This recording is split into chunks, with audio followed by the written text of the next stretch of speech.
Bonjour à toutes et tous. Bienvenue à cette toute première séance d'échange en visioconférence dont la thématique retenue porte sur l'invisibilité des personnes en situation de handicap dans le contexte si particulier de cette pandémie de la COVID-19. Nous accueillons aujourd'hui des gens du Québec, bien sûr, mais également d'Europe, d'Afrique du Nord et d'Amérique du Sud. Bienvenue à chacune et chacun de vous. Nous sommes ravis de votre réponse si enthousiaste. Je me présente, je suis Jean-Pierre Robin, je suis le président du RIPPH. Le RIPPH, c'est le réseau international sur le processus de production du handicap qui a pour mission de favoriser une réponse plus adéquate aux besoins des personnes ayant des déficiences, des incapacités et vivant des situations de handicap par le biais de la promotion, de l'application et du développement du cadre conceptuel du modèle de développement humain, processus de production du handicap, le fameux MDH-PPH.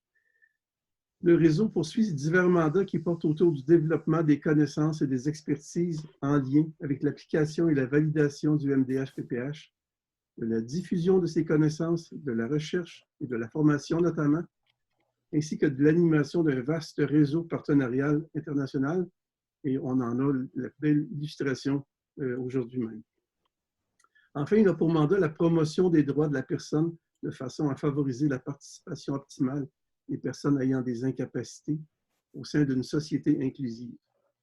Et c'est en lien avec ce mandat spécifique de promotion des droits que nous tenons aujourd'hui cette rencontre tous ensemble.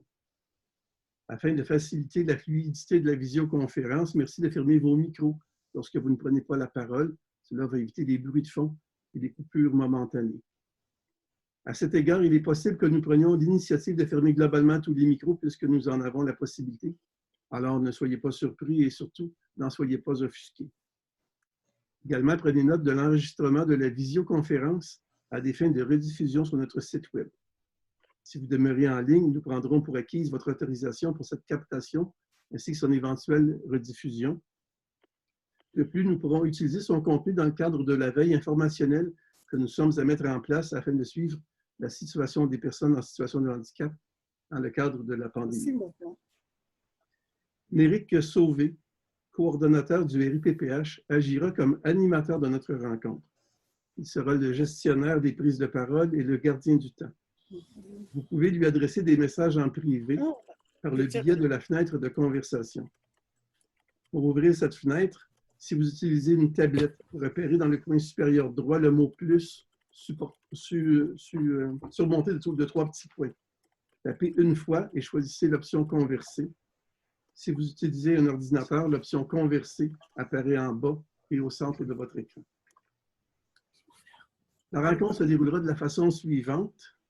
Elle débutera par une présentation de Patrick Fougerolas qui introduira la thématique pour un 15 à 20 minutes.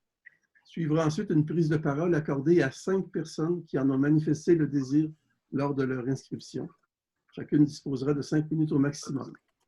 Alors, ces personnes sont Loïc Andrien, Mélanie Bernet, Jean Orvet, Idir Ougindi, Adi Sabah-Ayon, et c'est Méric qui vous interpellera au moment opportun pour que vous preniez la parole.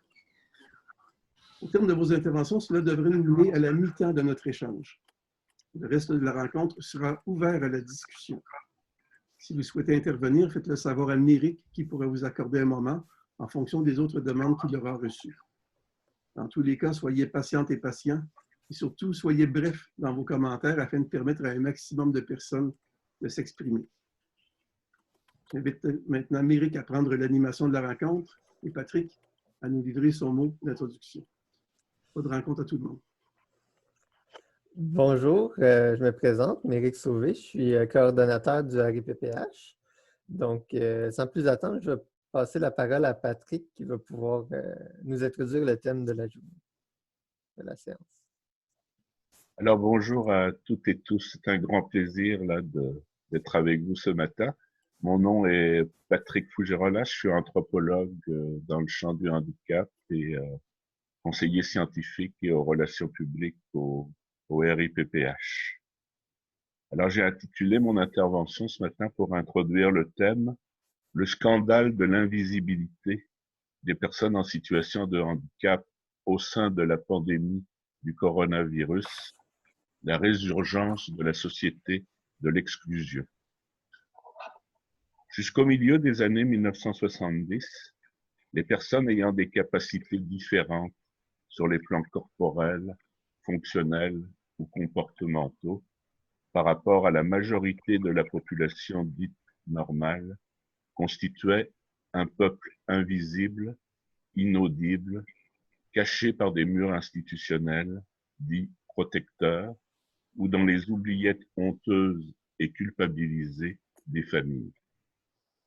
Au Québec, la commission d'enquête Castonguay-Neveu a littéralement fait la découverte des handicapés en 1970, globalement confondus pêle-mêle comme invalides, inaptes au travail, incurables, déficients et malades mentaux.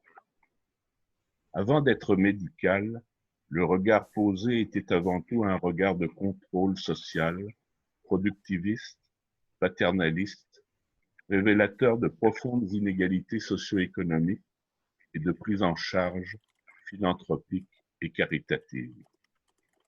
Puis, l'État-providence s'est déployé et par une démarche médico-administrative de gestion des populations, une catégorisation s'est établie, distinguant les jeunes, les adultes et les vieillards, les handicapés moteurs, visuels, auditifs, intellectuels, psychiatriques, les invalides méritants comme les mutilés de guerre et les accidentés du travail pensionnés, qui étaient distincts de la masse des exclus, malades, traumatisés ou accidentés, victimes d'un acte de Dieu, à assister collectivement par le bien-être social. Tout cela a bien changé aujourd'hui, vers le positif. Tout le monde en conviendra. 50 ans ont passé et le Québec s'est doté d'un système public d'accès aux soins de santé, aux services sociaux, à l'éducation, tendant vers l'universalité et l'inclusion. Il a adopté des législations et politiques sociales construites sur des bases démocratiques et participatives. Il a mis en œuvre de vastes stratégies sociétales de mise en œuvre de lutte contre la pauvreté et les discriminations, de prévention, de réadaptation et de soutien à la participation sociale, d'accès à l'emploi, de lutte contre les discriminations. Dans le champ du handicap, particulièrement après l'adoption de la politique à part entière, voilà 10 ans que les instances gouvernementales, publiques, parapubliques, municipales et communautaires travaillent à supprimer les obstacles à la participation sociale et citoyenne, créant des situations de handicap aux personnes ayant des capacités différentes. Bien sûr, rien n'est facile ni parfait, mais malgré la vague néolibérale et l'austérité, le vieillissement de la population, la pénurie de main-d'œuvre, le Québec reste fier de son excellence en Amérique du Nord et aime à dire qu'il n'est pas si loin des pays scandinaves, de l'Australie ou de la Nouvelle-Zélande. Puis vint la pandémie. Les plans d'urgence de la santé publique se sont déployés. La population doit être protégée. Les directives doivent être simples et claires. Tous les regards sont concentrés sur la courbe ascendante, la capacité des hôpitaux et des unités intensives de réanimation à résister au choc et à la gestion de la rareté des équipements de protection. Le confinement est déclaré, c'est l'état d'urgence pour toutes et tous. Nous travaillons fort, dit notre Premier ministre, et grâce à la discipline de toutes et tous, ça va bien aller. Les épidémiologistes ressemblent aux actuaires qui calculent les risques tolérables ou assurables, puis tranchent sur ce qui n'est pas assurable. Ceux pour qui cela ne vaut pas la peine, à un point X, de gâcher des ressources. Ceux que l'on ne sauvera pas. Très vite, l'agisme ambiant dans nos cultures occidentales cible les 70 ans et plus, comme un coup près. Ce sont ceux qui sont dans la mire du corona. Cela va bien dans le bon sens. Les aînés sont fragiles, sont sujets de comorbidités, sont moins mobiles, moins aptes à passer au travers des agressions des soins intensifs et de la réanimation. Tout le monde comprend, on se confine. Les gens ordinaires découvrent rapidement ce que vivre en situation de handicap signifie. Rien ne change dans mes capacités, mes aptitudes personnelles, mes habitudes, mais instantanément, les obstacles environnementaux se mettent en place. Des interdits, des consignes à respecter à la lettre, plus de visites, plus de travail au bureau, plus d'échappatoire à la présence des proches immédiats, les restrictions de liberté, l'exigence de recourir à l'aide publique, aux critères bureaucratiques, aux lignes occupées, à la planification d'une livraison d'épicerie une semaine à l'avance, à l'anxiété des risques, à la surveillance du voisin ou de l'autorité, à ne pouvoir répondre à ses besoins essentiels et surtout attendre, toujours attendre qu'un autre nous entende, nous écoute et finalement comprenne notre situation personnelle. Ceci, sans être misérabiliste, est trop souvent ce qui fait le quotidien des personnes ayant des incapacités significatives et persistantes en temps ordinaire. Bien sûr, les gens n'appellent pas cela des situations de handicap. C'est réservé aux handicapés, aux H comme on dit, aux infirmes, déficients et autres malades chroniques. En fait, ils n'ont aucune conscience que c'est de cela que l'on parle quand on réfère à des dénis systémiques de droits humains, comme peuvent les décréter les autorités en situation d'urgence sanitaire.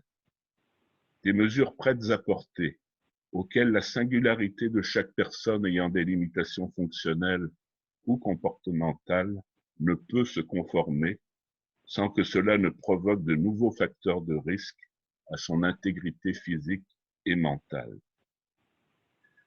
Mais les autorités ne sont pas seulement agistes, ils sont très clairement capacitistes et élitistes. Quoi qu'elles annoncent, elles s'adressent aux normaux. Jamais elles ne semblent avoir prévu que le confinement, la distanciation sociale, l'anxiété ambiante, l'absence de masques, l'absence de formation des aidants, rémunérés ou bénévoles, mettent en danger les personnes elles-mêmes, les proches qui cohabitent avec elles et leurs préposés ou accompagnateurs. En danger non seulement d'être infectés, mais pour la personne de ne pas pouvoir aller aux toilettes, se changer, se laver, s'habiller, prendre ses médicaments, réparer ses aides techniques, se mobiliser, comprendre ce qui se passe, être informé selon ses modes de communication, être partie prenante des décisions qui la concernent et être pilote de sa vie. En danger au quotidien, c'est évident, mais aussi être à haut risque, infection ou pas, de pertes peut-être irrémédiables d'acquis fonctionnels et comportementaux, de réduction d'espérance de vie et de mortalité programmée. Voilà des semaines depuis le début de cette crise, autant sanitaire que sociale, que les personnes elles-mêmes lancent des cris d'alarme, que les organismes de défense des droits interpellent les autorités ministérielles, les champions de la santé publique, les médias, soit qu'elles soient incarcérées en CHSLD ou autres ressources résidentielles collectives, soit qu'elles soient à domicile, en rupture d'assistance pour les services essentiels. Faudra-t-il encore et toujours un drame? Puis tout à coup, la bombe des CHSLD, des centres hospitaliers de soins de longue durée, a explosé.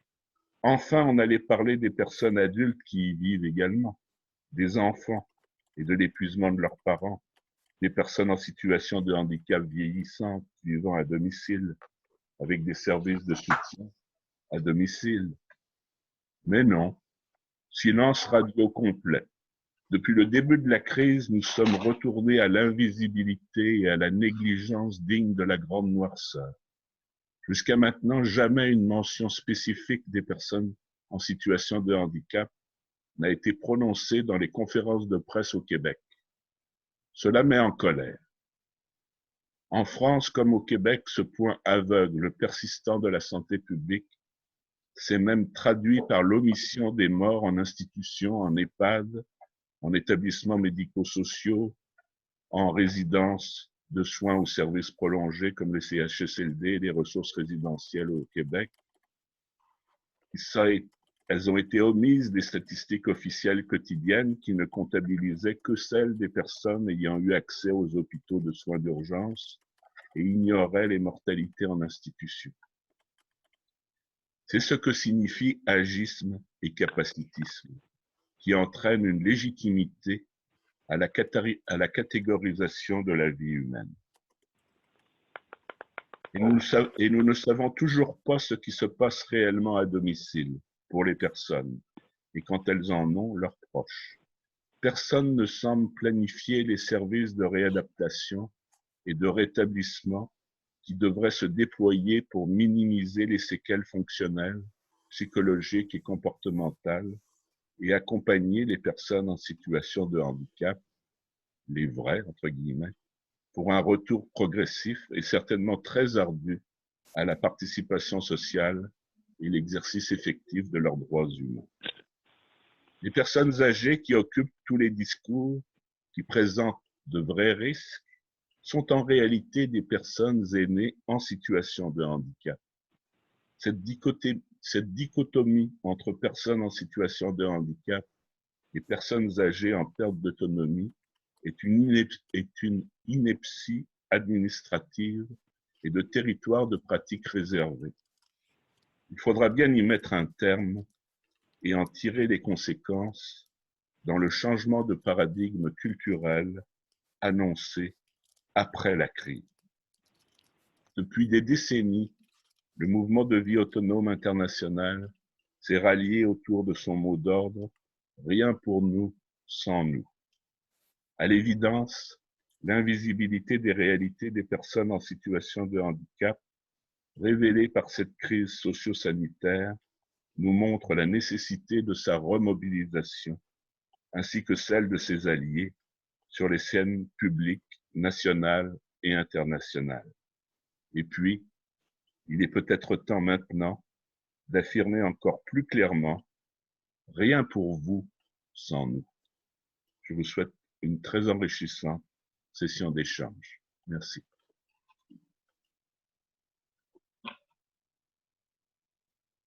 Merci beaucoup, Patrick. Sans plus attendre, on va commencer les tours de parole des gens qui avaient déjà mentionné leur intérêt à intervenir. Donc, chaque personne va avoir un maximum de 5 minutes. Puis, je vais vous avertir via le chat 1 minute avant la fin de votre tour de parole. Donc, la première personne à pouvoir prendre la parole est Adrien Loïc. Loïc, Adrien. Bonjour. Donc, je suis Loïc Andrien, je suis chercheur associé au Centre de recherche en gestion de l'École polytechnique à Paris. Et je travaille depuis quelques temps avec Patrick Jean-Pierre autour de certains projets. Et le projet de veille informationnelle qu'a cité tout à l'heure Jean-Pierre nous tient particulièrement à cœur. Je parle de nous parce que je vais parler aussi de Coralie Sarrazin, qui est doctorante en psychoéducation à Trois-Rivières et avec qui on travaille actuellement sur le recueil de sources autour des outils et techniques qui ont notamment servi de tri pour les patients Covid+, en France. Donc, de quoi parle-t-on? On parle de plusieurs inquiétudes, de plusieurs difficultés qui ont été remontées par des associations, par des personnes, autour d'accès, de refus d'accès aux soins dans les services de réanimation en France pour les personnes atteintes du Covid. La difficulté qui est remontée était notamment dans l'utilisation, par exemple, d'une grille qui s'appelle la grille Agir, qui est utilisée dans les EHPAD pour mesurer le niveau de dépendance des résidents et il paraîtrait que cette grille soit utilisée par les SAMU dans l'orientation des personnes vers le cheminement vers les services de réanimation lorsqu'elles sont atteintes du Covid. En creusant un tout petit peu, on s'est aperçu, et en interviewant un certain nombre de médecins, on s'est aperçu que non seulement la grille est utilisée effectivement pour l'orientation vers la réanimation, mais en fait, elle est utilisée depuis très longtemps dans un processus connu et partagé, documenté, de prise de décision médicale autour de l'accès.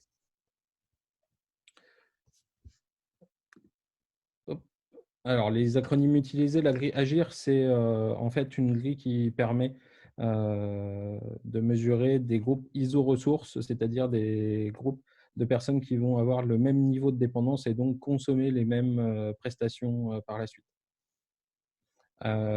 Donc, cette grille serait utilisée par le SAMU, donc, comme je disais, et on s'est aperçu que finalement, c'est utilisé depuis longtemps dans un cadre qui est connu et qui est partagé. Et plus grave, finalement, c'est que ce n'est pas le seul outil qui est utilisé. Il y a d'autres outils, et j'en parlais avec Patrick encore récemment, un outil qui vient du Québec, enfin qui vient du Canada de manière générale, puisque on a découvert qu'il y a une échelle, l'échelle de fragilité clinique, qui est aujourd'hui utilisée dans des procédures de gestion des flux des personnes vers les services de réanimation. Je parle de gestion et on est bien clair avec cette question-là. Et je pense que c'est cette question qu'il va falloir qu'on travaille et qu'on creuse par la suite. C'est qu'aujourd'hui, sous prétexte de crise, on est en train de mettre en lumière, ou en tout cas de révéler, des difficultés qui préexistaient et qui finalement ne font qu'apparaître au grand jour. Elles inquiètent un certain nombre de personnes parce que ça peut engendrer un certain nombre de dérives. On les imagine assez facilement. Il ne s'agit pas de parler de complotisme ou de grandes politiques de tri, mais ne serait-ce que des décisions individuelles peuvent poser problème à certains endroits. On en a documenté, on a des témoignages de personnes qui n'ont pas eu accès à des hôpitaux et pour qui ça peut poser question, problème. Les choix peuvent être documentés, peuvent être expliqués par les médecins, notamment au niveau éthique et au niveau du respect de la procédure. Mais comme on le sait et comme on le voit notamment avec les travaux qu'il y a eu autour de l'anthropologie des techniques, des choses de ce type-là, on crée finalement des langages, des outils qui vont simplifier les choses de manière à pouvoir automatiser la pensée et automatiser un certain nombre d'actions. Ces actions automatisées, finalement, nous révèlent que le tri de ces personnes-là va se faire de quasiment par elles-mêmes. Et ce tri va passer de manière quasiment invisible. C'est une des grandes caractéristiques de la technologie aujourd'hui, et je pense qu'on peut le voir dans d'autres travaux. Je pense notamment aux travaux d'Antonio Casilli, qui a montré comment les technologies de l'Internet invisibilisent le travail. Je pense qu'il va falloir qu'on se pose cette question des outils, des techniques, et de la façon dont les outils et les techniques peuvent être utilisés de manière totalement bien pensante par un certain nombre de personnes, mais qui vont cacher derrière un certain nombre de logiques auxquelles les gens n'auront pas forcément conscience. Voilà. Merci. Merci beaucoup. Peut-être une petite mention générale pour tout le monde qui vont intervenir. Faites attention aux acronymes que vous allez utiliser. Gardez en tête qu'il y a des gens qui sont de d'autres pays, de d'autres continents, qui ne sont pas nécessairement de milieux similaires auxquels vous venez. Donc, même si pour vous, c'est évident l'acronyme que vous utilisez, il y a probablement plusieurs personnes qui n'ont aucune idée de ce à quoi ça réfère. OK, excellent. Donc, la prochaine personne était Mélanie Bernet. Bonjour. Alors, je m'appelle Mélanie Bernet. Je suis la mère d'un enfant handicapé. Je suis aussi éducatrice spécialisée. Mon fils Charles, 17 ans, vit avec une condition génétique rare, le syndrome X fragile, ce qui lui occasionne plusieurs défis, notamment une déficience intellectuelle, un TSA, un trouble grave du comportement, et puis le menu est déroulant. Ce qui nécessite évidemment des soins, d'aide, d'hébergement et puis de réadaptation. Tout allait bien dans un contexte où c'est pas facile tout de même, mais tout allait bien. On avait un service d'hébergement jusqu'à temps que cette situation de pandémie se produise. Le 18 mars, on nous a informé qu'on devait faire un choix où on gardait notre enfant avec nous pendant toute la durée de ce confinement, ou alors on le confiait à la ressource sans possibilité d'aller le chercher. On n'était pas d'accord avec l'idée de le laisser, donc on a choisi de le garder. Et puis, on avait quand même un peu comme tout le monde à penser que ça ne durerait pas si longtemps que ça.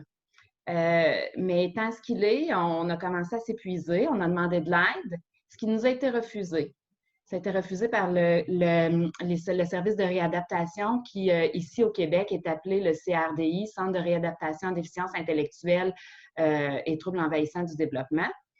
Ça a été refusé sous le prétexte que, bon, il ne fallait pas contaminer les gens.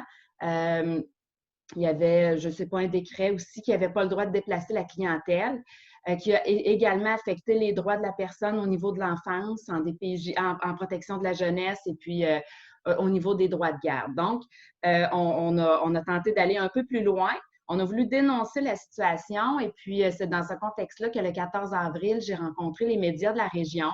J'habite dans la Mauricie, au centre du Québec, donc j'ai rencontré les médias qui ont également fait un document là, écrit, mais aussi un document vidéo, ce qui a occasionné une offre de service de la part des centres de réadaptation qui, le lendemain, a été annulée parce que les services devaient être déployés en CHSLD. Ça a été annulé et pas remplacé, c'est-à-dire que les services d'hébergement demeurent fermés, c'est-à-dire qu'on ne peut pas déplacer la clientèle. Les services de répit qui étaient menés par des maisons, par des ressources communautaires, demeurent également fermés. 2 seuls ont ouvert à proximité. Puis quand je dis à proximité, c'est à plusieurs kilomètres. Et puis avec une restriction importante, c'est-à-dire qu'on ne prend pas de clientèle ayant des troubles graves du comportement. Donc, on prend uniquement des clients ayant une déficience ou un TSA sans difficulté de comportement. Il y a un vide complet. J'ai tenté d'interpeller mon député, j'ai tenté d'interpeller le ministre assigné avec jamais de retour de réponse. Et puis, voilà, on est dans un vide de service. On laisse le parent lui-même, tout en lui disant qu'il peut toujours choisir d'aller reporter son enfant en ressources, mais il ne pourra pas aller le rechercher. Alors, voilà, il y a une injustice infinie, je ne peux pas comprendre. Il y a des mesures qui pourraient être simples, comme par exemple, ces ressources-là pourraient avoir un service accru de nettoyage, comme il se fait dans les hôpitaux, pour que le service existe tout de même. Il pourrait y avoir des services qui soient beaucoup plus réfléchis, mais évidemment, comme vous l'avez très bien mentionné, il y a une invisibilité tant de la clientèle que des familles qui ont la charge de ces enfants-là ou qui sont en ce moment dans l'incapacité d'en prendre soin. Il y en a dans des groupes d'amis qui me racontent que leur enfant a régressé de façon monumentale et n'ont aucun accès, ne peuvent pas aller le visiter alors qu'on sait que c'est la famille qui le connaîtrait le mieux. Donc, à cet égard-là, je pense que ce qui est triste, c'est qu'aucun soulèvement n'existe. Les parents n'arrivent pas à se réunir, on est consternés. On n'est pas d'accord, on a tous le même discours, mais on n'est pas aux portes de nos ressources de centres de réadaptation pour dénoncer la situation en masse. On reste pris avec la situation parce qu'on le sait, l'handicap vient également handicaper un peu tout le milieu au complet puis épuiser ses ressources. Donc voilà, c'était ce que j'avais envie de soumettre, là, la situation des personnes et des familles dans le contexte d'un coronavirus. Merci. Hey, merci beaucoup pour votre témoignage. Je pense que ça donne un excellent exemple de ce que Patrick a mis en lumière d'entrée de jeu. Puis c'est pourquoi on se réunit exactement aujourd'hui, là. Je pense que c'est exactement dans le thème de la réunion. J'ai une demande dans le chat. Si vous aviez le lien vers l'article dont vous avez parlé, je pense qu'il y a plusieurs personnes qui seraient intéressées à l'avoir, si vous pouvez le partager à l'ensemble du groupe. Merci beaucoup. La prochaine personne est Jean Orvet. Est-ce que M. Orvet est présent? Pardon, excusez-moi, le temps de trouver de quoi rallumer le micro. Bonjour à toutes, bonjour à tous. Jean Orvet, moi je suis professeur au département d'éducation et formation spécialisée à l'Université du Québec à Montréal. Et en fait, en voyant passer l'information au sujet de notre rencontre de ce matin, moi, je m'étais simplement proposé d'intervenir pour vous partager une sorte de témoignage un petit peu de ce que j'ai pu recueillir auprès des organismes communautaires avec lesquels je suis amené fréquemment à travailler en termes de recherche essentiellement. Donc c'est une petite synthèse de tout ça qui est très orientée vers les questions éducatives, principalement, les questions aussi, vous allez voir, artistiques. J'avais une petite inquiétude depuis le début de notre rencontre et notre conversation. Est-ce que parmi nous, il y a des personnes sourdes qui auraient souhaité participer? Et est-ce qu'il y a un moyen de leur faire connaître ce que nous échangeons de façon orale? Euh, je- Est-ce que vous pouvez me dire là-dessus quelque chose?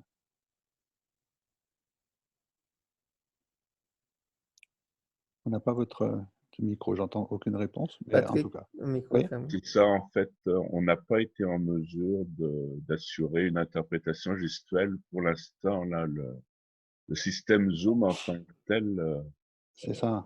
permet pas facilement d'isoler une interprétation, mais on va Mhm. trouver des moyens c'est une réflexion qu'on a au RIPPH de façon importante, et puis l'accessibilité Ah est oui. importante. Ah, on voit que c'est loin d'être facile tout ça. Merci Patrick pour la réponse. C'est vrai qu'il faut en avoir le souci.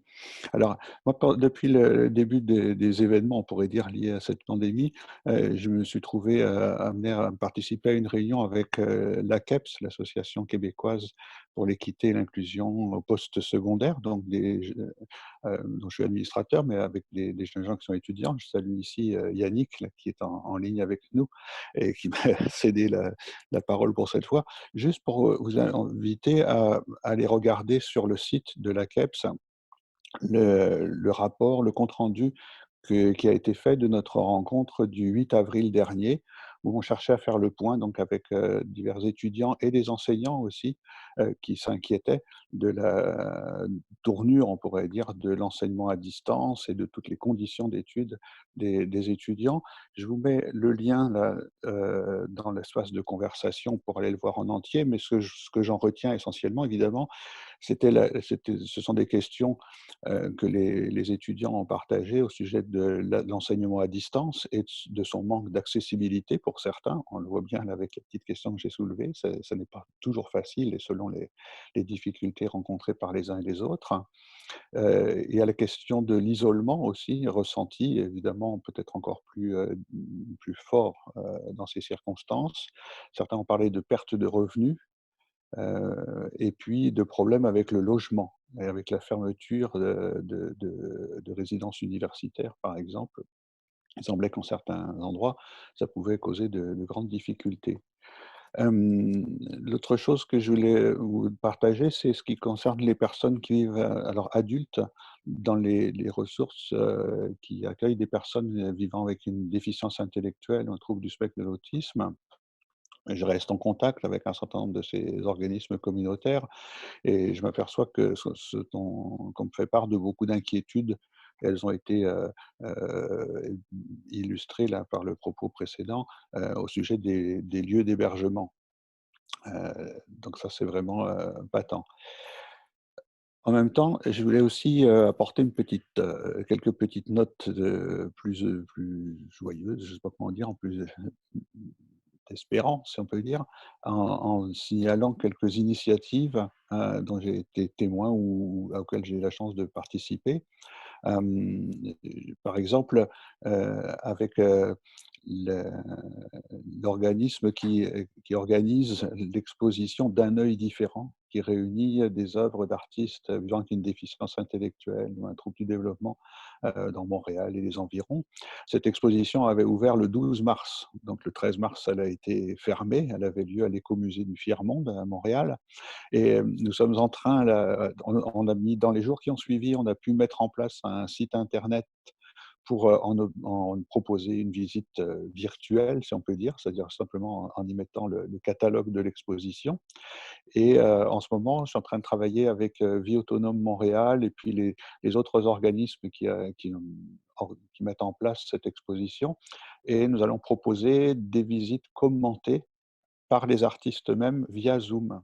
Voilà, hein, le même principe, on se donnera cette fois rendez-vous pour, à l'aide du partage d'écran, montrer un certain nombre d'œuvres et puis présenter leurs circonstances de création, les sources d'inspiration et donner la parole aux visiteurs pour réagir dessus, comme ça dans une conversation directe. Donc c'est une belle expérience, je pense, à laquelle on s'apprête là. Merci, Euh, merci. Votre temps est écoulé, oui, malheureusement. Vous ah pourrez d'accord, demander la parole quand on aura passé les tours de parole parfait. Eh bien déjà alors, prévus. la Merci parole beaucoup. volontiers. Ensuite, sur la liste, il y a Idir Ougwindi. Je vois que monsieur est présent. Merci beaucoup. Bonjour tout le monde. Heureux de participer à cette très belle rencontre. Moi, c'est Idir Ougwindi du Maroc, Afrique du Nord. Donc, et je voulais partager avec vous en fait quelques éléments que vivent les personnes en situation de handicap dans mon pays suite au Covid. Euh, le Maroc, comme tous les pays, donc, a été touché par le Covid et le gouvernement marocain donc, a pris des mesures pour le confinement. Et à notre grand étonnement en tant que mouvement d'association de personnes en situation de handicap au Maroc, donc, on avait constaté que vraiment le grand invisible, comme l'a souligné Patrick, étaient les personnes en situation du handicap. Il y a un certain nombre de mesures de l'enseignement à distance, les écoles ont été arrêtées et donc il n'y avait pas une attention, je dirais, normale, même pas particulière, vis-à-vis de la personne en situation de handicap, des enfants en situation du handicap. Alors, on savait que le chemin est long pour militer pour que la cause du handicap soit visible. C'est vrai que le pays a réalisé des efforts, des acquis, mais pendant cette période de confinement, surtout, donc, et là je distingue entre deux périodes. La première période où les premiers au Maroc lancé un certain nombre d'initiatives, et bien malheureusement, il n'y avait pas de signal particulier pour les personnes en situation de handicap. C'est par la suite que la société civile marocaine, à travers une plateforme nationale de droits des personnes en situation de handicap et à travers des réseaux d'associations dans tout le pays, qu'on s'est mobilisé pour écrire et pour envoyer, pour faire du plaidoyer auprès du chef du gouvernement marocain, de la commission d'éveil économique qui a été créée vraiment pour faire face au Covid, pour leur rappeler qu'il y a quand même 7% de la population marocaine qui est directement liée par le handicap et qu'un ménage sur 4 au Maroc est touché par le handicap, ce qui nous fait à peu près quelque chose comme 25% de la population marocaine touchée directement ou indirectement par le handicap, et pour qu'ils prennent en considération cette catégorie de la population marocaine. Alors, ça a pris du temps, mais par la suite, on a commencé à avoir quelques émissions de sensibilisation en langage des signes, chose qui n'a pas été vraiment faite au début. Le taux de pauvreté est un peu élevé, surtout chez les personnes en situation de handicap, quand on sait que le taux d'activité est très faible pour les personnes en situation de handicap au Maroc. Donc, l'État marocain a réservé de l'aide financière, mais de l'aide financière aux familles. Abstraction faite du coût du handicap et des familles qui contiennent une personne en situation de handicap. Alors là aussi, on a essayé de demander à ce qu'il y ait quand même un plus pour les personnes en situation de handicap, rien que pour essayer de compenser une partie de la charge du handicap. On ne parle pas de médicaments, on ne parle pas des couches, on ne parle pas de l'accompagnement et des aides techniques. Alors, à ce niveau, malheureusement, c'était la sourde oreille jusqu'à au jour d'aujourd'hui. Là, on est carrément en train d'envoyer encore des courriers dans ce sens-là. Et parfois, les mesures ne nécessitent pas des moyens financiers énormes. Au Maroc, on a un confinement total depuis 35 jours. Et là, depuis une semaine, donc, interdiction de sortir entre 19h et 5h du matin. Alors, on avait demandé à ce qu'il y ait quand même des dérogations pour les familles, pour pouvoir ressortir leurs enfants. Et au moins, les enfants autistes, on sait très bien que les faire sortir, ça soulage un peu la famille, ça soulage l'enfant. Donc voilà un peu, si vous voulez, l'expérience dans un pays en Afrique du Nord. Ben, il y a des choses qui sont faites, mais il y a encore beaucoup de choses et je rejoins parfaitement les autres intervenants sur l'invisibilité, malheureusement, encore une fois, des personnes en situation de handicap. Et merci. Merci beaucoup. C'est très intéressant d'avoir un point de vue au Maroc, puis de voir que finalement, ça se ressemble un peu partout. La prochaine personne qui a à intervenir, c'est Adi Sabayan.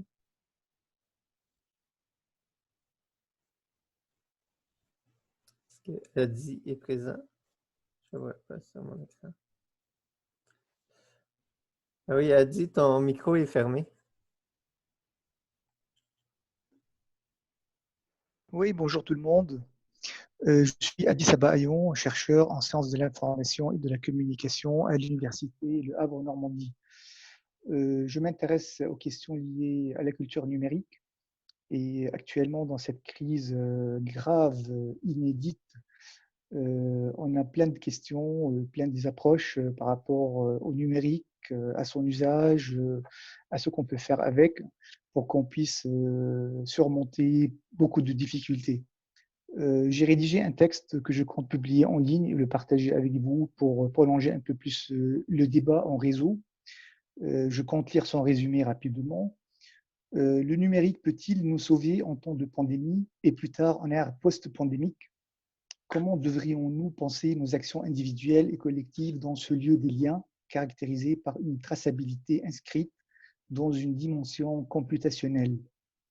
Accablée par sa différence corporelle ou fonctionnelle, la personne en situation de handicap se trouve dans le numérique en période pandémique à égalité avec les autres. Le corps est au cœur de l'interaction sociale. On vit et on se construit à travers son corps. Or, à l'heure actuelle, cette interdiction sociale, corporelle, est fortement limitée. Covid-19 oblige. Ce corps devient suspect dans l'espace public et même privé. Il est contrôlé, jugé, il est souvent mis à l'écart, abandonné et parfois même expulsé. Le SARS-CoV-2, comme le sida, bouleverse le rapport à autrui, brouille les règles qui fondent la confiance et renforce la contrainte vis-à-vis de l'agent contaminant. Ainsi, le corps de la personne en situation de handicap, un point de stigmatisation sociale, devient soudain égal aux autres corps. Ce qui compte, ce qui fait peur, c'est la présence d'un corps, n'importe lequel, à une distance suffisamment éloignée pour être perçue comme sécurisante. C'est ainsi que tous les corps deviennent égaux vis-à-vis de la peur, de la maladie et de la mort. Face à cette crise universelle effrayante qui agite nos vies et perturbe nos habitudes, l'humanité trouve dans le numérique une voie vers la continuité de l'organisation et le fonctionnement de ces sociétés. S'informer, communiquer, télétravailler, étudier, faire ses courses, gérer ses affaires administratives et beaucoup d'autres activités, plus que jamais, le numérique se montre comme un environnement où est inscrit le processus social. À l'ère où le numérique affecte les facteurs personnels, environnementaux, mais aussi les habitudes de vie de chacun et de chacune, une pleine participation sociale des personnes en situation de handicap, ainsi que toute autre personne, devrait interroger l'usage plutôt que l'accès. Que pouvons-nous faire avec et dans le numérique pour que notre présence ne soit pas limitée à des identités exploitées par les traqueurs de traces, comme les gouvernements, les entreprises, les individus et des autres? Nous sommes en face d'un écosystème socio-technique où l'usager est le centre et le cerveau, d'où l'importance pour la personne en situation de handicap, ainsi que pour toute autre personne, de réfléchir à des méthodes et à des manières pour développer le lien social, l'estime de soi, la maîtrise de sa vie et de son temps, la qualité de vie, et pour construire des communautés en ligne. Comment penser les traces numériques dans une logique qui ne les renvoie plus à une identité, mais à une aptitude à en gérer la communication. La conception de la fracture numérique pousse à croire que le problème de l'inclusion numérique serait résolu dès lors que des mesures parviendraient à inclure les groupes qui sont exclus. Le web est conçu de sorte qu'il fonctionne pour tous les internautes, quel que soit leur matériel, leur logiciel, leur langue, leur localisation ou leur capacité. Dans ce cas, le web devrait être accessible à des personnes ayant diverses capacités auditives, motrices, visuelles et cognitives. Mais comment fonctionner activement dans la société de connaissances? Comment faire émerger un nouveau vivre ensemble dont on a besoin aujourd'hui? La pandémie actuelle nous rappelle que nous sommes noyés dans l'information. Cette dernière est partout, fiable et fake, archivée et mal documentée, multimédia. Si son accès est facile, son usage et sa transformation en connaissance ne sont pas évidents. Le numérique a chamboulé la notion de la réception. Le schéma émetteur-récepteur, connu en sciences de l'information, ne s'applique plus sur l'information en réseau, au moins sur l'internaute usager. Le passage de la réception de l'information à sa production et son partage nécessite de penser le numérique non pas seulement comme un outil, comme un média, mais aussi comme un environnement à habiter et à améliorer. Ceci implique un développement de compétences numériques, mais surtout une vision d'une appropriation des traces numériques dans des environnements intelligents qui peuvent servir à nous former, à trouver et comprendre des informations et à analyser des situations ou processus. Pour terminer, je dirais que dans notre nouveau monde pandémique et post-pandémique, échanger ensemble autour d'un thème ou d'une problématique devient écrire ensemble et mémoriser. C'est de cette façon que les personnes en situation de handicap, ainsi que toute autre personne, s'approprient leurs traces numériques dans des structures architecturales qui autorisent des lectures-écritures attachées à l'instant, mais aussi détachées ou extraites d'autres temporalités.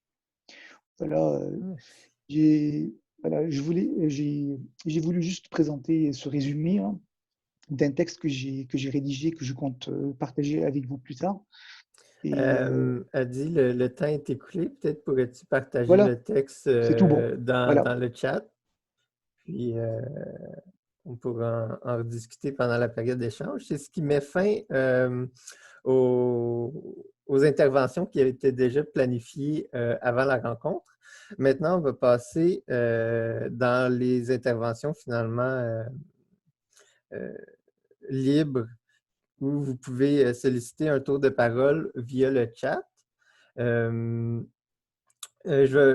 vais donner les tours de parole dans l'ordre qui vont arriver, tout simplement, à une exception près. Si vous avez une question précise pour une personne qui est déjà intervenue ou une personne présente dans la salle, vous pouvez adresser votre question, une question brève, puis je vais donner un tour de parole immédiat à la personne à qui la question est adressée, si la situation arrive.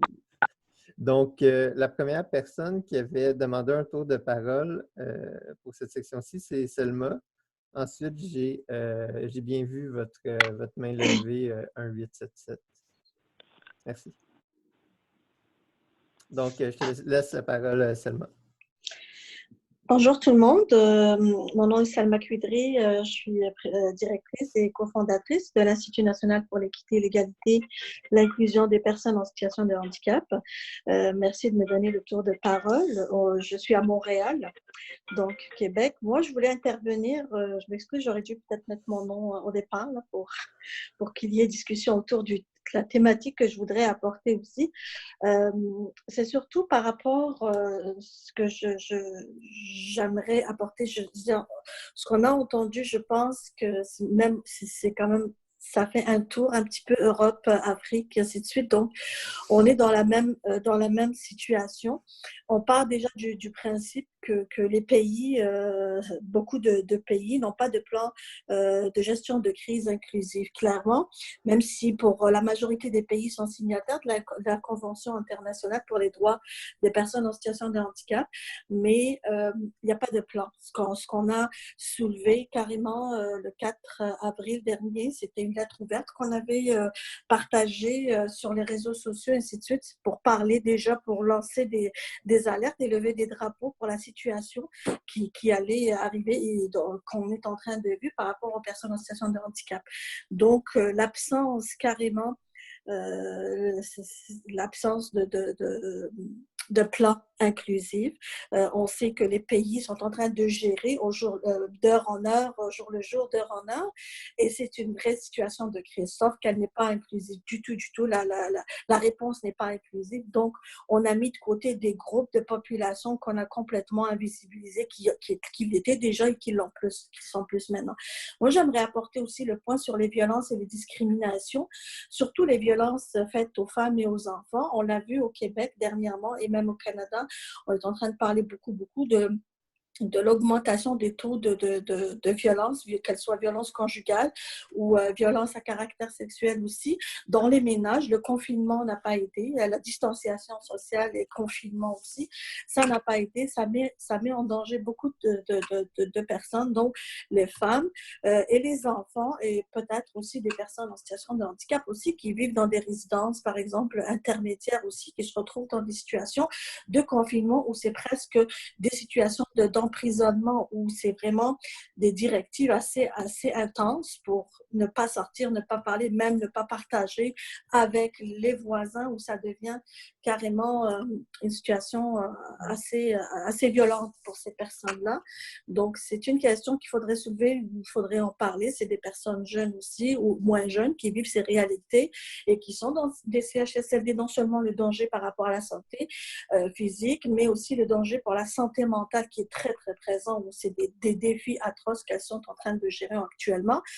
Aussi, on doit parler aussi du déconfinement qu'on est en train de parler pour beaucoup de monde. Rien n'est décidé pour les personnes en situation. On sait que c'est les premières à avoir subi le confinement, mais les deux confinements, je pense qu'elles vont être les dernières, mais rien n'est mis en place. Par exemple, je prends pour des personnes en situation de mobilité réduite ou peut-être avec une déficience visuelle, le respect des 2 mètres, c'est pas clair. Comment ça va se faire, ça? Comment elles vont faire pour pouvoir avoir une participation sociale, revenir à la vie pas normale, parce qu'on sait que ça va pas être normal, mais quand même à la vie comme tout le monde. Donc, c'est des questions très importantes qu'il faudrait soulever. Puis, je rajouterai un dernier point. Je pense que les organisations à travers, je l'ai vu à travers le Québec, à travers le Canada, peut-être ailleurs aussi dans le monde, ne parlent pas d'une même voix. C'est-à-dire qu'on ne s'unit pas et pour parler, pour revendiquer, parce qu'on est en de crise aussi. Et je pense qu'il est important de parler en même temps, d'avoir une même voix, une même direction pour le respect des droits. C'est des droits humains et c'est le respect de ces droits-là. Donc, prendre la thématique et avoir quand même un regard intersectionnel, c'est-à-dire de ne pas penser une personne en situation de handicap, juste une personne, mais avec toutes ses réalités et tout ce qu'elle a à affronter, qu'on soit homme, femme ou autre. On a des réalités qu'on doit affronter qui peuvent être différentes d'une personne à une autre, donc c'est important d'avoir ce regard-là. Voilà, c'est beaucoup de sujets en même temps, mais je pense que c'est important de parler des violences, des discriminations aussi, et puis aussi le manque de plans de gestion de crise inclusive aussi au niveau québécois, canadien et même international. C'est important de le soulever, de voir quels sont les moyens qu'on pourrait mettre de l'avant pour pouvoir nous dire non, basta, ça ne devrait pas fonctionner comme ça. On doit changer les choses. Voilà, merci beaucoup. Merci Selma. J'ai bien pris les tours de parole de Loïc et Marie-Ève, mais avant, il y avait un tour de parole demandé par 450-442-1877. Donc, je vous laisse la parole.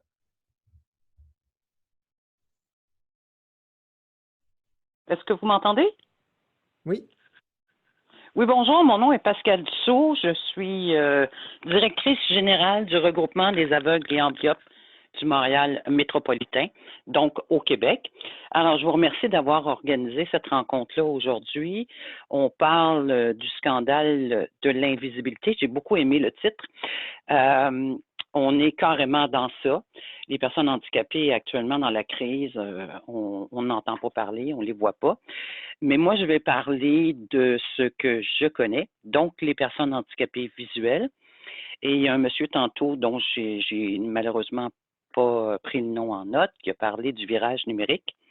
On vit actuellement, depuis le début du COVID, un grand virage numérique. On redirige tout le monde vers le numérique, transactions bancaires, épicerie.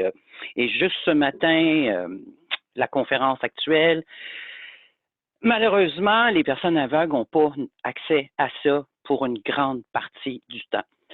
Je vous donne comme exemple, ce matin, vous avez parlé de cliquer à droite en haut, cliquer en bas à gauche, chatter, envoyer votre information par chat. Malheureusement, moi, je n'ai pas accès à ça comme personne aveugle, ou très peu. Et c'est la même chose pour un site sur 3. Aller faire son épicerie, aller faire une transaction bancaire, ça n'existe pratiquement pas pour les personnes aveugles. Et ça là, c'est vraiment invisible et il va falloir que quelque chose se passe. Nos gouvernements sortent des vidéos pour montrer aux gens comment installer un masque. Aucune vidéo descriptive. On sort un guide de soins, auto-soins pour que les gens puissent se référer. Absolument pas accessible. Nos gouvernements nous ont complètement oubliés. Voilà, c'est ce que je voulais dire. Merci beaucoup. Effectivement, je pense qu'il y a beaucoup de choses dont il faut tenir compte. Puis on n'est pas parfait, effectivement. Je pense qu'on a déjà mentionné que notre réunion avait place à amélioration. Puis oui, on en prend bonne note. Merci. Merci. Ensuite, il y avait Loïc qui souhaitait prendre la parole. Oui, c'était un commentaire, ce que disait Selma tout à l'heure. Je crois que la crise aujourd'hui, elle révèle une chose, ou en tout cas, elle montre une chose, c'est ce qu'on peut appeler l'espèce d'illusion de performativité des textes. C'est pas parce qu'aujourd'hui on a signé des conventions et qu'on a passé des lois dans les différents pays dont on parle que les choses s'appliquent et vont se réaliser d'elles-mêmes. Je pense que ça, aujourd'hui, on est parti depuis des années à imaginer que simplement parce qu'on avait passé la loi de 2005 en France sur les droits des personnes en situation de handicap, forcément les choses allaient s'appliquer d'elles-mêmes. Aujourd'hui, je pense qu'il y a plein d'exemples qui nous le montrent et je crois que le commentaire précédent en est un parfait exemple. Aujourd'hui, ce n'est pas parce que simplement on décrète l'accessibilité que ça fonctionne et on le voit bien avec le numérique qu'aujourd'hui le numérique présente énormément de difficultés en termes d'accessibilité. Donc je crois qu'aujourd'hui cette crise-là, si elle révèle quelque chose, c'est justement le fait que les discours et les signatures ne suffisent plus et qu'aujourd'hui il va falloir justement qu'on réfléchisse tous ensemble et qu'on travaille à la transformation de nos organisations de manière globale. S'il vous plaît. Est-ce que vous voulez un autre tour de parole? Je vais vous ajouter à la liste. Je vais vous donner le tour de parole après les personnes qui l'ont demandé déjà. Donc, ensuite, il y avait Marie-Ève qui souhaitait poser une question.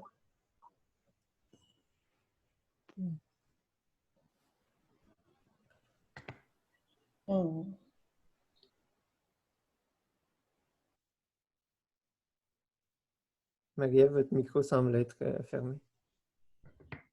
Oui, bonjour. Est-ce que vous m'entendez? Oui, on vous entend. Okay.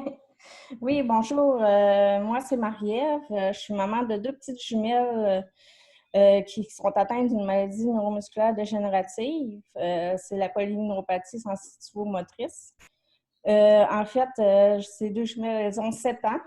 Et ma question, c'est mon inquiétude, c'est comment on fait pour protéger nos enfants quand ils ont une santé fragile, quand notre conjoint doit, comme mon conjoint doit aller travailler, c'est un service essentiel, c'est à une mine. Puis il y a toujours l'inquiétude qui rapporte la maladie, le COVID à la maison et que mes enfants l'attrapent. Fait que c'est soit qu'on reste à la maison, qu'on s'appauvrit, ou soit qu'il va travailler à la maison. On parle beaucoup des aînés, des isolés, des protégés vu qu'ils sont vulnérables, mais nos enfants qui sont malades, eux aussi sont vulnérables, puis qu'il faut les protéger, les isoler. Je trouve que le gouvernement nous a oubliés à ce point de vue-là. Comment est-ce qu'on fait pour protéger nos enfants? Fait que c'est beaucoup d'inquiétude. Là, c'est sûr qu'elle dit qu'ils ne sont pas conseillés le retour à l'école pour nos enfants, mais ça reste que les risques sont là quand c'est question d'aller travailler, le retour au travail. Là. Fait que c'est ça ma question. Mon inquiétude est là. On a beaucoup d'inquiétudes envers nos enfants parce que s'ils attrapent ça, je ne suis pas sûre qu'ils vont passer à travers vu qu'ils ont déjà une santé fragile. Merci. Merci beaucoup. Je pense que la question est lancée. Il y a certainement des gens qui ont des pistes qui vont peut-être vouloir partager. Ensuite, il y avait Chloé Rodrigue qui avait demandé la parole. Bonjour, Chloé Rodrigue. Je suis de l'Institut Nazareth et Louis Braille, qui est un centre de réadaptation en déficience visuelle sur la rive sud de Montréal, mais aussi on fait partie d'une organisation plus grande qui donne des services en déficience intellectuelle, troubles du spectre de l'autisme, déficience physique, plus précisément là, dans la rive sud de Montréal. Pour ce qui est de la déficience visuelle, on dessert toute la rive sud de Montréal, mais aussi Montréal et Laval, qui est le nord, là, une île au nord de Montréal. Je compatis énormément. Là, moi, je suis comme dans l'autre spectre. J'entends les mamans qui ont parlé et ça me fait cœur. Moi, je suis de l'autre bord de rendre les services. Dans notre mission au niveau de la déficience visuelle, on a beaucoup constaté le fait que le gouvernement, comme disait Pascal, l'information n'était pas accessible. Donc, il y a eu beaucoup de rétropédalage, beaucoup de gens ont dû se mobiliser finalement pour développer des outils. Le regroupement des aveugles amblyopes du Québec a rendu accessible le guide auto-soin, a fait hier de l'information pour comment mettre un masque. Donc, on a réalisé que beaucoup d'informations que le gouvernement aurait dû rendre accessibles dès le départ a été faite dans la précipitation en oubliant, je ne sais pas, mais l'accessibilité de la chose. Donc, il a fallu faire beaucoup de représentation pour que ça se fasse. Il travaille là-dessus, mais j'ai l'impression que la machine est trop lente. Donc, ça a été extrêmement frustrant. On a vu aussi quand à Montréal, entre autres, Montréal, la Rive-Sud, dans notre grande région, dès le départ, on a voulu protéger les chauffeurs d'autobus. Et donc, on a enlevé l'accès par l'avant de l'autobus. On a enlevé l'accès par l'avant de l'autobus pour les passagers et seules les personnes à mobilité réduite avaient le droit de passer par l'avant, les autres devaient passer par l'arrière. Par mobilité réduite, les chauffeurs entendaient des gens qui sont en fauteuil roulant. Et donc, omettaient tous les autres qui pouvaient avoir des enjeux, par exemple, les gens avec un chien guide, les gens avec une déficience visuelle, qui eux aussi devaient passer par l'avant. Donc, on a dû faire beaucoup de représentations au niveau des services de transport, au niveau du transport adapté, pour trouver des solutions, parce qu'effectivement, il y a des décisions qui étaient prises dans la précipitation, en oubliant des choses fondamentales et donc en excluant des gens avec une déficience. Par contre, je vous avoue, M. Fougerolas, quand vous avez parlé au début de dire que les centres de réadaptation, je veux juste citer comme il faut parce que ça m'a piqué un petit peu, personne ne semblait se soucier de la réadaptation. Puis, je parle pour mon organisation, mais je peux vous garantir que tous nos intervenants ont communiqué avec chacun de nos usagers depuis le début de la crise. On a développer des services, on a développé des services à distance qu'on peut donner. Donc, on le fait dans la mesure de nos capacités, dans la mesure des moyens qu'on se fait donner. C'est pas parfait, loin de là. On offre du répit aux familles, on a commencé à offrir du répit, ce qu'on ne fait pas normalement parce qu'on n'est pas un centre de réadaptation en déficience intellectuelle, on est vraiment la première ligne. C'est loin d'être parfait, c'est loin d'être idéal, mais je pense qu'il ne faut pas jeter le bébé avec l'eau du bain. Il y a des choses qui sont faites, il y a des bonnes choses qui sont faites. Puis pour voir mes intervenants qui ont développé cette semaine, la semaine dernière, un petit guide qu'on a envoyé à tous les centres de réadaptation au Québec sur comment aider quelqu'un, comment le guider en situation de COVID quand on n'est pas un membre de la famille, puis pour pouvoir expliquer des choses comme ça. Tu sais, je pense qu'on fait beaucoup de choses, on veut en faire plus, mais je pense qu'il faut travailler sur des solutions aussi. Et la discussion aujourd'hui est extrêmement importante pour voir qu'est-ce qu'on peut faire et comment on peut le faire pour aider mieux. Donc voilà. Merci.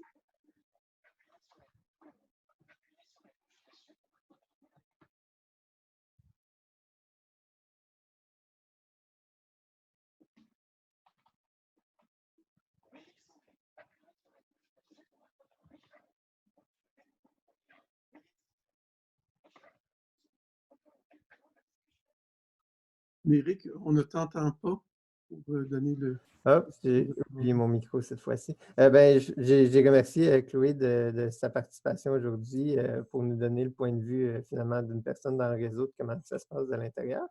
Puis ensuite, dans mon tour de parole, je vais vous faire un petit wrap-up pour les gens pour savoir où on en est. Donc, il y aurait Pascal qui aurait un deuxième tour de parole pour réagir à un commentaire. Ensuite, Esther. Ensuite, iPad de Sylvain, Geneviève Bugeaud, Bachir et Mélane pour un deuxième tour de parole aussi. Donc, je cède la parole à Pascal qui souhaitait réagir à un commentaire.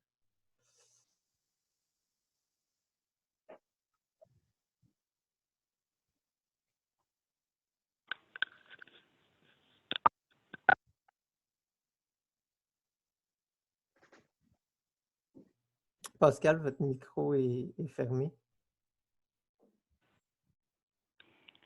C'est Pascal Dussault Oui, que vous parlez? oui, Ah, oui, je pense que j'avais fait une mauvaise manœuvre, mais comme j'ai un droit de parole, je veux juste dire à Chloé qu'elle a fait une très bonne intervention.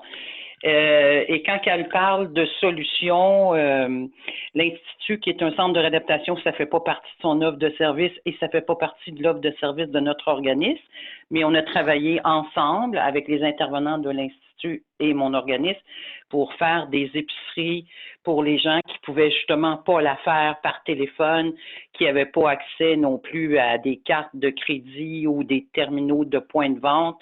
Alors, belle collaboration qu'on a eue et c'est une solution là, rapide qu'on a mis en place. Alors, elle a raison, on a trouvé certaines solutions. Merci beaucoup. Donc, prochain tour de parole à Esther.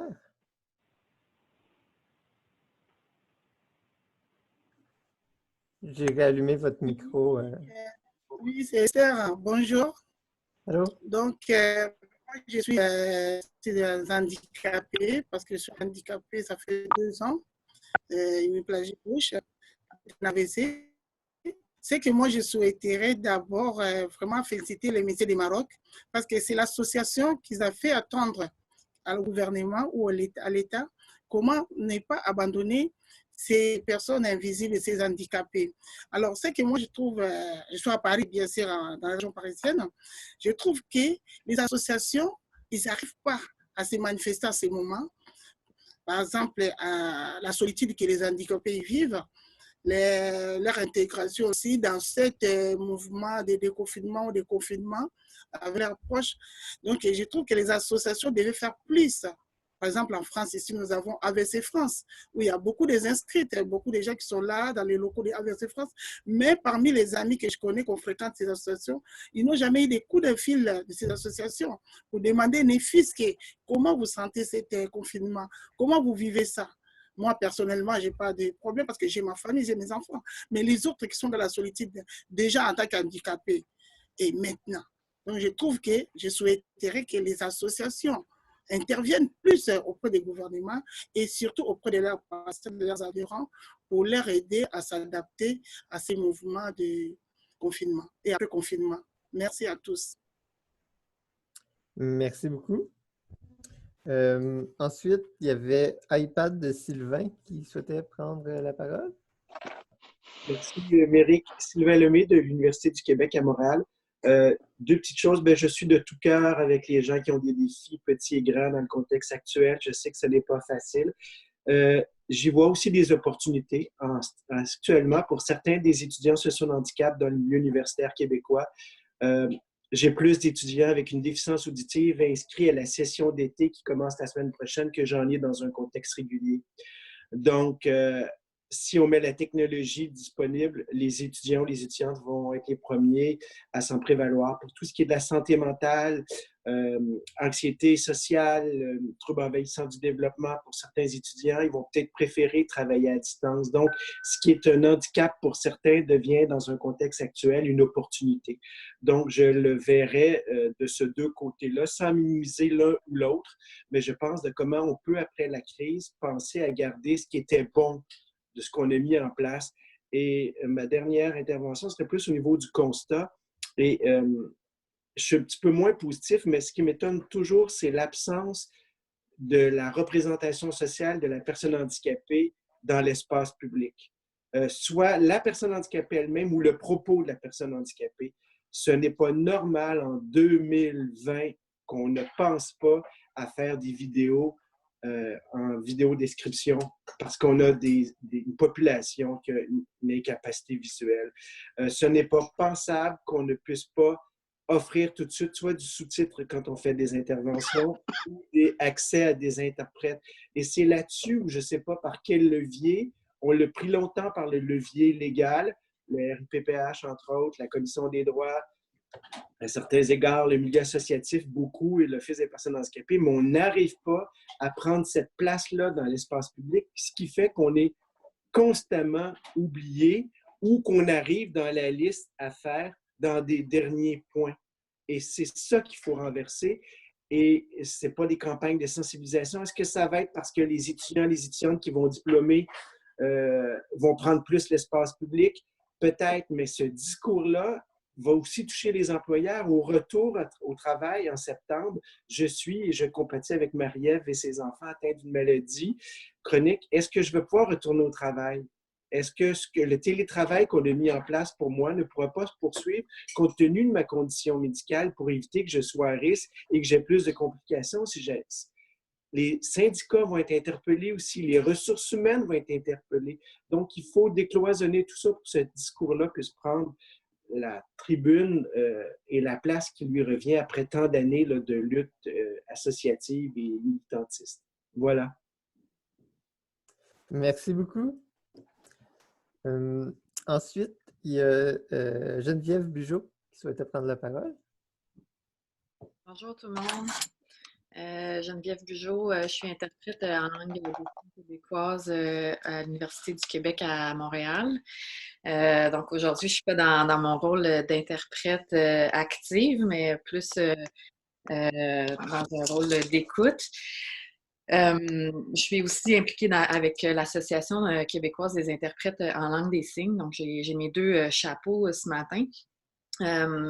J'avais une réflexion par rapport à la dernière énorme crise qu'on a vécue au Québec, qui est quand même pas si loin que ça, la crise du verglas. Je me demandais quelles avaient été les leçons qu'on aurait dû tirer de cette crise-là, puis qui auraient dû, donc les problèmes qui auraient dû être résolus, si je parle plus en termes de communication, par exemple, ce qui est le domaine qui me touche plus.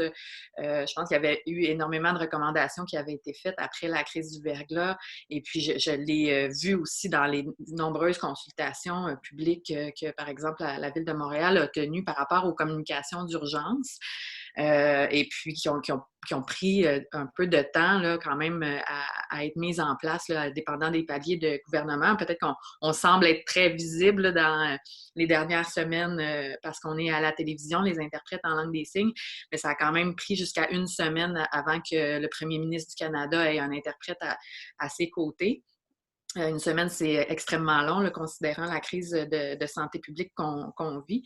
Je me demande qu'est-ce qui s'est passé pour que les leçons qui auraient dû être tirées de la crise de verglas, là, strictement si on parle des communications publiques d'urgence, n'aient pas été mises en application, dans le fond, dans la situation qu'on vit.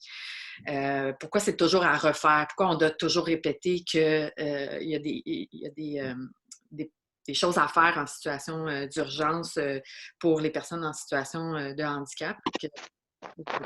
Par rapport à ça, ce que je trouve aussi qui est intéressant, puis je fais du pouce un peu sur ce que vient de dire Sylvain, c'est que les technologies aussi vont servir à résoudre plusieurs problématiques, puis diminuer ou retirer des obstacles. Ce que je constate un peu, c'est que ce qu'on nous disait avant qui était impossible, maintenant, tout à coup devient vraiment pas problématique. Oui, il n'y a pas de problème, on va mettre ça en place pour vous, on va l'adapter, on va le faire parce qu'il n'y a pas d'autre solution. La solution en présence n'est pas possible parce que tout le monde doit être confiné. Donc, les fausses raisons, les faux obstacles qu'on mettait pour faire des adaptations sont soudainement disparus parce qu'il n'y en a pas de plan B, C et D. Donc ça, c'est peut-être le petit côté positif que j'ai trouvé dans les dernières semaines qu'on vivait. je vais m'en tenir à ça là, pour mon tour de parole, puisqu'il ne reste pas beaucoup de temps. Bonne journée, bon courage à tout le monde. Merci beaucoup. Oui, effectivement, il commence à y avoir pas mal de monde sur ma liste. Donc, pour les personnes qui s'inscrivent à partir de maintenant, ce n'est pas certain que vous allez pouvoir prendre la parole. Ça va dépendre finalement du temps que chacun prendra pour son propre tour. Donc, la prochaine personne sur ma liste est Bachir. Oui, bonjour. Vous m'entendez? Oui.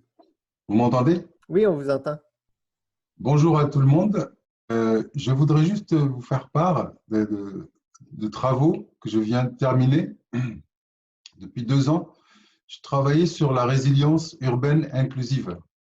Et donc, il y a 2 points qui ressortent très fortement. Dans les situations de catastrophe, quelle que soit la catastrophe dans le monde, sur une trentaine d'années, les personnes les plus touchées, c'est les personnes handicapées. C'est-à-dire il y a toujours plus de morts, plus de blessés, etc. Que ce soit à Fukushima ou des épidémies, etc. Et la deuxième chose, il y a 2 catégories de pays qui font face et qui mettent en place réellement ou pas ce qu'on appelle la résilience urbaine inclusive. Vous avez des pays qui ont des programmes avec des plans prévisionnels en cas de catastrophe, donc ils prévoient, prévoient des scénarios, des dispositifs humains et techniques pour sauver le maximum de personnes en cas de catastrophe.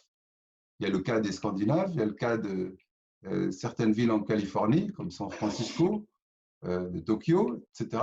Et il y a des pays qui ne connaissent même pas le mot. C'est-à-dire qu'ils utilisent le mot comme si c'était du marketing ou de la publicité. Le mot résilience, notamment récemment en France, les politiciens utilisent le mot résilience alors qu'ils ne savent pas ce qu'il y a dedans. Donc, voilà le problème. Et le problème, par exemple, en France, il y a une espèce d'apartheid masqué, à savoir, il n'y a aucune politique d'inclusion, quel que soit le domaine, que ce soit l'école, la mobilité, l'urbanisme, l'emploi, etc. Et là, cette situation de Covid-19, en fait, révèle de façon encore plus éclatante cette discrimination, cette ségrégation. Nous avons, par exemple, eu, nous, le rapport de l'envoyé spécial de l'ONU sur l'application de la Convention internationale des droits des personnes handicapées en France. On l'a eu en janvier l'année dernière, où elle dit clairement, quand on lit son texte, elle dit clairement les personnes handicapées en France sont en ségrégation. Et donc, personne n'a rien fait, il n'y a aucun débat, etc., etc. Donc, moi, je suis entièrement d'accord avec les propos de Patrick, puis même de l'intitulé que vous avez donné. Je pense qu'il faut peut-être encore plus essayer de changer les mentalités et changer, comme dit Patrick, le paradigme. Merci de m'avoir écouté. Merci beaucoup. Ensuite, il y avait Mélanie qui souhaitait reprendre la parole. En fait, j'avais envie d'exprimer un peu le constat que j'en fais, c'est que les organisations, le Canada, le Québec n'avaient pas prévu d'urgence. Tout comme quand il y a des inondations, ils ne prévoient pas qu'il va y avoir des inondations. C'est un gouvernement qui est réactif. Lorsque l'humain est dans une position de réaction, il va au plus rapide. Il y a le feu dans la maison, je sauve mes enfants, mais je laisse les chats en dedans. Comprenez-vous ce que je veux dire? Ce que j'ai l'impression qui s'est produit au Québec, c'est qu'on s'est dépêché à éteindre le feu sans tenir compte de ceux qui n'avaient pas la capacité de sortir du bâtiment. Moi, je pense que la première semaine, faisant partie de cette population, j'étais capable d'avoir une tolérance et une résilience à propos de la gouvernance qu'on pouvait voir. Maintenant qu'on a dépassé le cap des 7 semaines, on n'est plus en urgence. Ça veut dire que les gouvernements ont eu le temps de réfléchir aux interventions, aux actions, puis à la planification des services pour la communauté. C'est pourquoi je trouve que c'est encore plus important de parler d'invisibilité. On voit qu'il y a des organisations qui sont en train de se mettre en place pour les écoles, mais uniquement pour les enfants neurotypiques. on ne fait rien pour les enfants qui sont handicapés. C'est-à-dire que, bon, il y a des rencontres, mais les rencontres ne viennent pas du gouvernement. C'est les CRDI, Centres de réadaptation de déficience intellectuelle, le lobbying de certains parents qui poussent vers le haut pour obliger le haut à décider des trucs pour le bien de ces enfants-là, par exemple. Ce qui n'est pas normal. Dans une situation de gestion d'urgence, quand celle-ci est tempérée, on devrait être en mesure de mettre en place des protocoles qui soient plus clairs. Dans un autre contexte de vie qui est pas, je suis pas seulement une maman d'enfants handicapés, je travaille aussi là, comme éducatrice spécialisée dans une école, j'ai travaillé au centre jeunesse à Laval. Et dans ces contextes-là, des grosses organisations, ce qui se produit, c'est qu'on attend la directive. Oh non, il y a une urgence, mais ça ne réfléchit pas par eux-mêmes. Les gros organismes n'ont pas la capacité ni la possibilité d'avoir le leadership de prendre une décision. Donc, ils attendent d'en haut qu'une décision, un décret, une politique soit envoyée. Quand c'est envoyé, c'est vaste et général, laisse en place à une interprétation majeure. Quand on laisse place à l'interprétation, on peut voir que certains organismes, certains centres de réadaptation mettent de l'avant, comme par exemple, la personne qui a parlé un peu plus tôt nous racontait qu'ils ont, eux, décidé de rendre disponibles des outils pour des personnes ayant des limitations visuelles. Mais dans une autre région, l'interprétation qui a été faite, c'est que si on gardait notre enfant, par exemple, si on garde notre enfant qui est en situation de placement, pour avoir droit de garder cette place-là, il fallait payer quand même le plein placement. Ce qui veut dire qu'on avait une injustice là qui, à Montréal, par exemple, n'avait pas lieu. Donc, on a laissé les organismes dans leur interprétation, on a laissé les parents dans ce vide-là, puis personne n'a représenté cette clientèle. Moi, je me demande qui, au ministre, au gouvernement, a la responsabilité de ces volets-là. Puis, dans quelle mesure le lobbying ne pourrait pas venir en aide à la visibilité des personnes ayant des situations de limite et d'handicap? Voilà, c'est la fin. Merci. Merci beaucoup. Ensuite, il y avait Ghislaine qui souhaitait prendre la parole.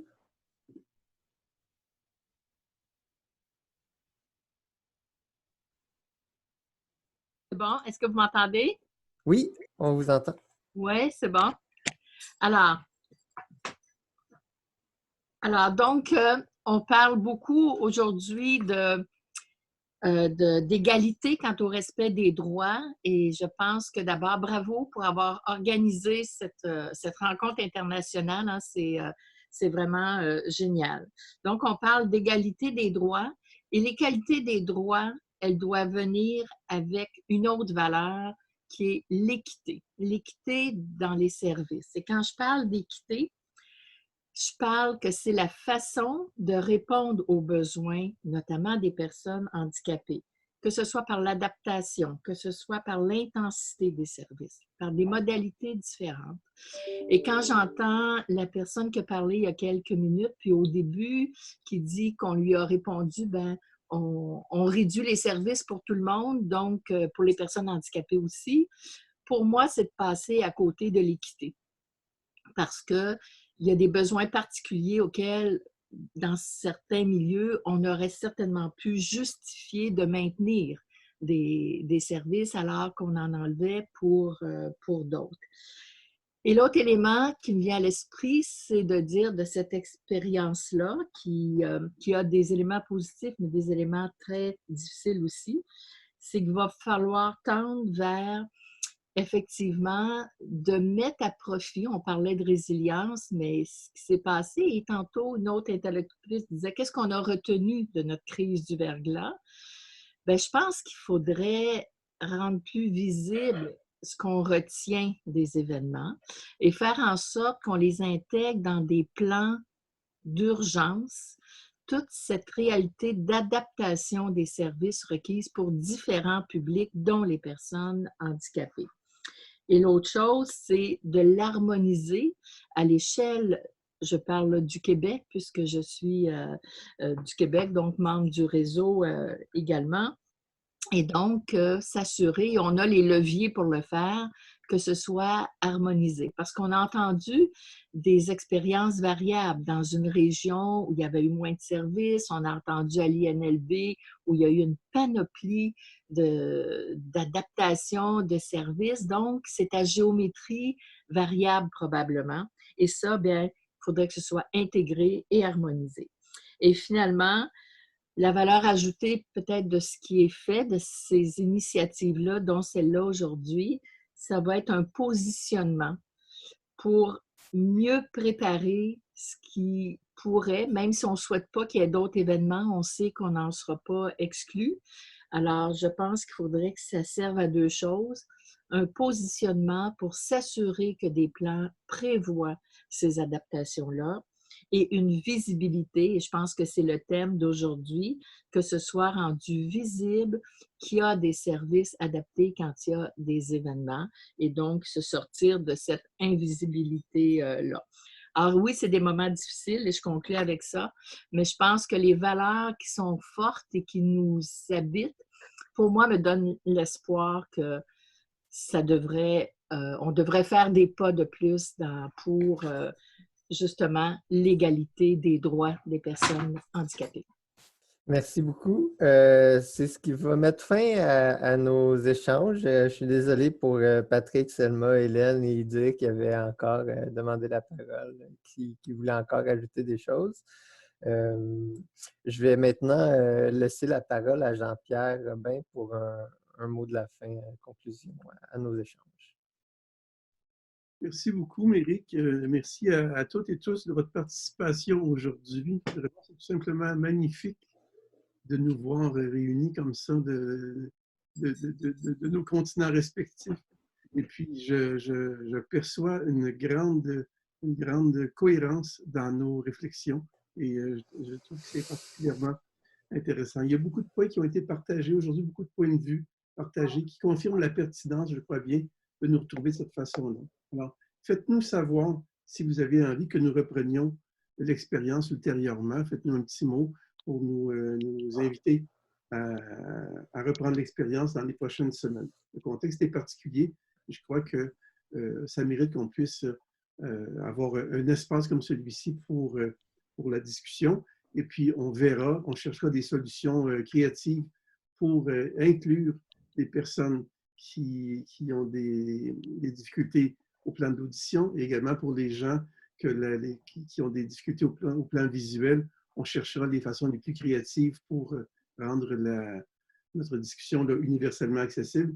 N'hésitez pas à nous faire part de vos suggestions pour ce plan-là. On a mentionné plusieurs documents. Différents interlocuteurs ont référé à des documents qu'ils avaient publiés ou qui étaient sur le point d'être publiés.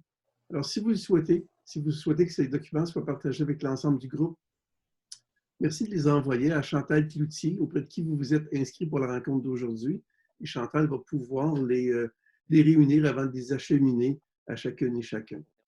Et finalement, pensez à nous suivre sur Facebook, pensez à nous suivre sur LinkedIn, sur Twitter également. Et puis, visitez notre site web www.ripph.qc.ca. Vous aurez là beaucoup d'informations sur nos activités, nos formations, nos publications. Alors, ça nous fait plaisir de vous avoir eu avec nous aujourd'hui. La technologie a tenu bon. Zoom n'a pas défailli. Alors, c'est superbe. Merci à la bande passante chez Méric qui a géré efficacement près d'une centaine de personnes réunies. Et puis, bon courage à tout le monde pour la suite des choses. On vous dira avec plaisir au cours des prochains jours. Alors, bonne fin de journée à chacun et chacune. À bientôt. Au revoir. Au revoir. Au revoir. Au revoir. Merci beaucoup. Au revoir. Au revoir. Si vous désirez en apprendre plus sur le réseau international sur le processus de production du handicap, vous pouvez visiter notre site web le www.ripph.qc.ca où vous aurez toute l'information sur notre organisme, le modèle de développement humain processus de production du handicap, nos documents et outils d'intervention, nos formations que vous pouvez commander sur notre boutique en ligne ou encore devenir membre de l'organisme ou faire un don via Canada.